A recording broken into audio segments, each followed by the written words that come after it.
G'day and welcome to another episode. My name is Dejo the Geek, and today we are looking at the Legacy United Transformers Cybertron Vector Prime. So they released this guy back in Legacy United based on, of course, the Unicron trilogy version of Vector Prime, who's predominantly became the standard look for Vector Prime.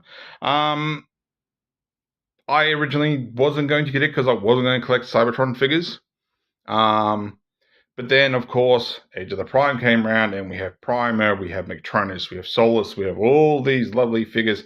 And I'm like, you know what? I'm going to miss out on Vector if I do not get Vector. So I ordered him, got him, had him on my shelf. Now, I have heard through the grapevine that they're meant to be reissuing Vector Prime in the Age of the Primes line, so that way those of you who didn't get it will hopefully be able to get it. Whether or not he'll be repainted or remolded or anything to that degree, I don't know. I did see a DNA upgrade kit for this guy. I was initially going to get it, but then I realized that if I'd actually upgraded him, he would be completely outsized with all the rest of the primes, so I gave up on that idea. But he does look really, really good. A lot of possibilities in this. I don't know why I have him leaning so far back. There we go. Your guess to how his backpack works, I will go through some articulation that in a minute and play that by ear. I do not know what the name of his sword is. I know he is the Prime of Time. That much is very, very clear. We have nice transparency all over the place. Whether or not that's a good thing or a bad thing, I guess time will tell. No yellowing or anything. I know, was it Legacy that had issues with yellowing? Or was it the previous line? I want to say it was Legacy. No, I'm thinking Kingdom. At least back with Kingdom. Give or take. Anyway, yeah. So he does have his sword. Like I said, I don't recall the name of the sword. It does look really, really good, transparent. This does separate. Just tabs into here. If you want a slightly cleaner sword, though, then I would recommend having it on this side, so that way you don't have the tabbing point. And as for this, and somebody can tell me exactly what it's called. All right, I'm pretty sure that's the planet key. I'm not quite sure why Vector has the planet key. Once again, you can explain it to me in the comments. Honestly, I will 100% be honest. I liked Armada. I got partway through Energon. I didn't watch much of Cybertron. But we can tab this in here so you can actually have it on his belly. That looks all right. I just don't think it looks best. I actually like this design. So you do have these two ports for, of course, those pegs. And that's it for his accessories. You can do, obviously, like I said, a few different things with his articulation. Like, for example, his shoulder pads, you can have them down if that's what you prefer. Obviously, they move and all that, but I'll get to that when it comes to articulation. As for this backpack, have it however you like, because you've got this joint here. You've got, I think it's a mushroom peg there. So that can spin all the way around. You have that has slightly, it feels like tabbing points. Of course, you have this that can get you up there and there. So it's really however you want to display it. I just display mine just sitting down. Whether or not that is accurate to the character, that's just how it. Oh, by the way, if you want to, of course, you can turn it that way. So there is that. So there we go. As for 5mm ports, we have one here. We technically have one here. We have one under here. We have two here. One on the other side. And I think that's it. All right, so let's get down to articulation. So head can do a full 360. Can look down a little bit. Doesn't really look up. It sort of stops.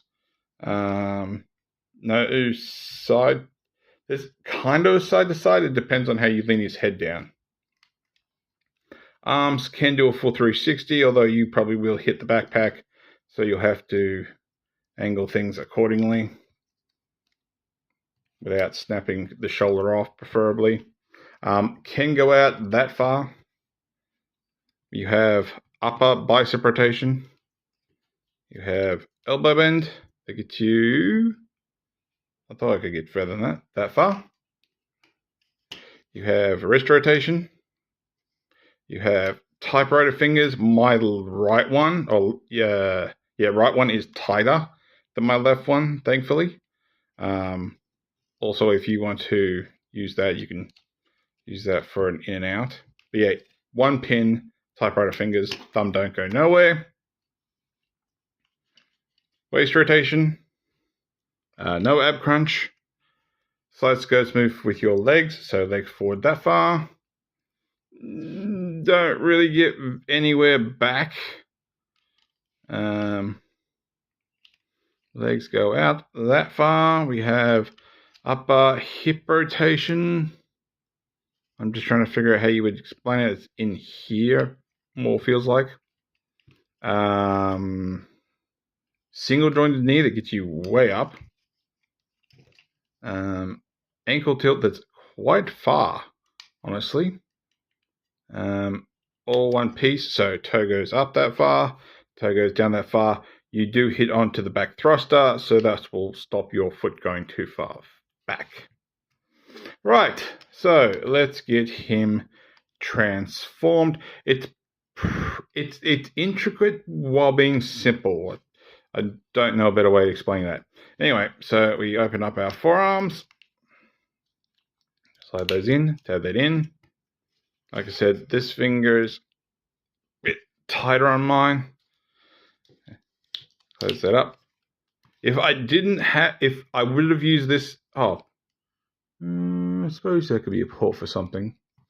I would use this hand for my sword, but it doesn't work for my display.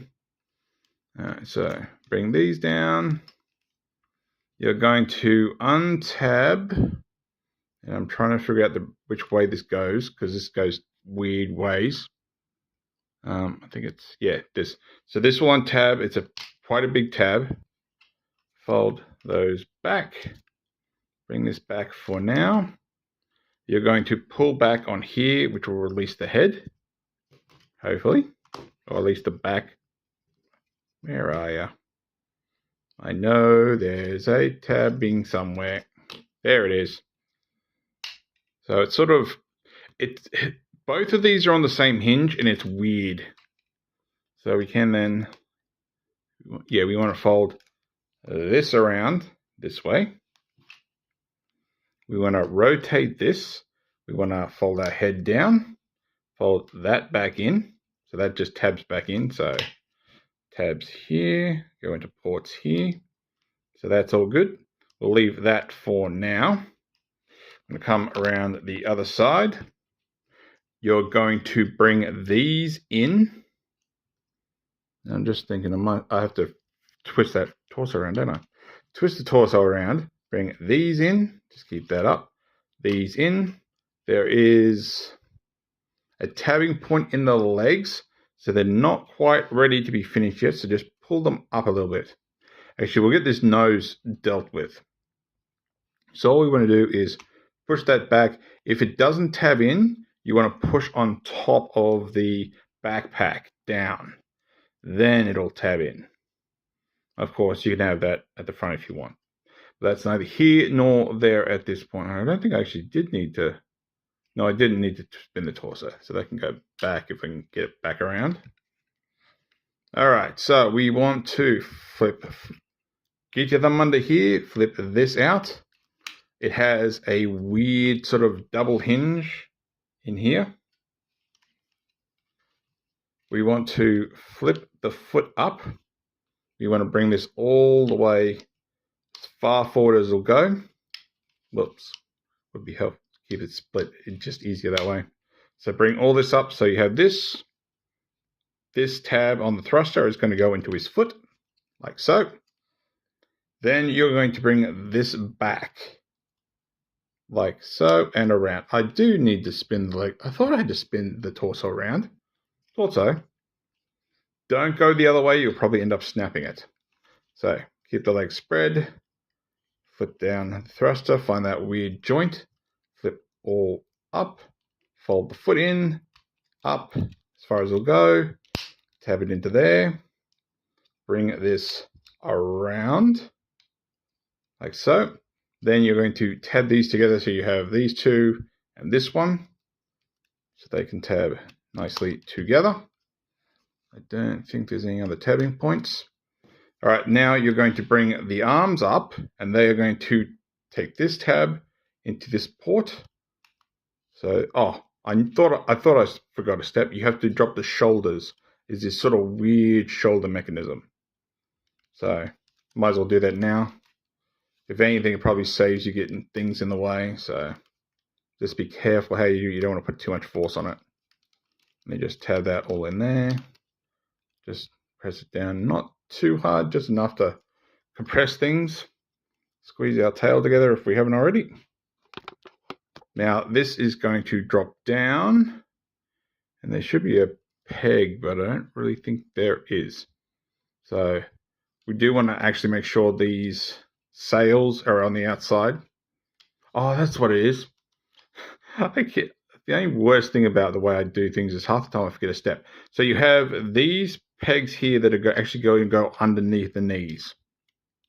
So drop that down, drop that down. It doesn't really tab in super secure, at least not that I've been able to find, but that doesn't matter. Then you have this hook here that's going to go into the plastic there and just straighten things up. Same on the other side. Make sure things are nice and flat. And there is Vector Prime in his vehicle mode. I'm going to assume it's some sort of solar sail thingamajig. As for accessories, you can of course store his stuff. You have these two pegs here, or even these two here, and you can just use this to peg them in, etc. I don't know why the sword has a bendy piece, so I don't know if you could turn it into a gun. I just realized that. Also, as for the planet key, you do have these two ports here, and it just sort of sits under here as well, or sits against, I suppose. That plugs in there, and you have your planet key. So, looks pretty good. I don't know. I kind of wish the planet key was painted something more, not just see-through plastic. Maybe it would add a bit more to the detail. I don't know. But even Amalgamus is, very lightly painted when it comes to his little gimmick piece. So there we go. So let's get. Oh, hang on. Size comparison. Almost forgot. Get the camera up a little bit. So there he is with Windblade. So a little bit longer. All right, let's get him transformed again. So all we're going to do is pop up these side pieces. So they're just going to unpeg from those hooks. We're just going to lift them up to give us a bit of clearance. We are going to bend the legs back a little bit to get some clearance for this, and we can bring all this up. Then we are going to untab the arms, like so, and they're not tabbed in individually as we saw before, so we can just angle up those shoulder pieces and then just angle them so they're out of the way a little bit. We can then untab. By the way, this tab plug into there, and we'll do a leg spread so we can at least see a little bit better. We're going to bring this around so that will lock back into place. We can untab his foot, and we can bring all this down, and once again we have this double hinge. There is a tab on both sides. Honestly though, I think the tab only really tabs into the front of the leg. So we bring the foot down, bring that all up as far as it'll go, and then we can bring this down like so, and there's one leg done. Spin this one around. It's just a matter of unhooking it. Bring that all the way around. Untab the foot. Down. The foot up. Angle. Bring this down, because basically there's your knee there. So all that. Tab it in. Hopefully you don't really feel it, so just be aware of that. Bring his legs down. We can rotate his waist. We can bring out those arms and bring up the camera. All right, so we are going to rotate his chest plate. We're going to untab this. You go, nice pop. Bring it down so far because we don't want it all the way. You can get that head folded back, or the back folded back, I should say. Fold the head back. Bring the torso all the way down. Now you might have seen these weird indentations. That's going to go into here, like so. This is going to tab into the back here. So as you bring that up, just make sure that lines up. There we go. Then of course this goes into there. And then you can articulate those back pieces however you wish. Obviously bring the arms down, fold out his shoulders, untab the forearm, get your nail in there, spin it around, tab it in. And with the other one, untab that, spin that around, and tab that in. Now, there's one thing, I had a look in the instructions while I was trying to figure out anything about that handle for the sword. There is one thing I did not show, which was you can take the sword and you can obviously plug that in there, like so, or you can have it that way or whatnot. But you can also take, and I'm hoping I angled this right, actually I'll get rid of the sword just to make this a little easier. You can take the planet key and you can plug it into here, and somebody can tell me what exactly maybe the original Vector Prime toy did, but yeah. So he can have his planet key inserted into his back, if that is, of course, something that you wish. So I will just plug all this back in together, so we can at least get him his positioned. Right, I've got him somewhat into the pose I had him. Still looks pretty damn good. But we are not done. We have to do our final size comparisons. So here he is with MP10. After I refocus everything, if it doesn't already. So, from the top of the head, just under Prime's windows. And probably just about the top of his abs there. The thing that's going to get bigger. Here we have, obviously, Vector. Here he is with Primer. Here he is with Alpha Trion, which of course is not the power of the Prime. I have for Trion. I've still got to get A3, but just these three brothers look amazing together. So that's three of them. I've still got another 5, although do we count the Orion? I think the Orion counts as 8 too, so technically 4 more. So, but we'll keep this trainer. We'll keep this trainer rolling. We will keep focusing on the primes for the time being, considering I will be catching up to them soon enough.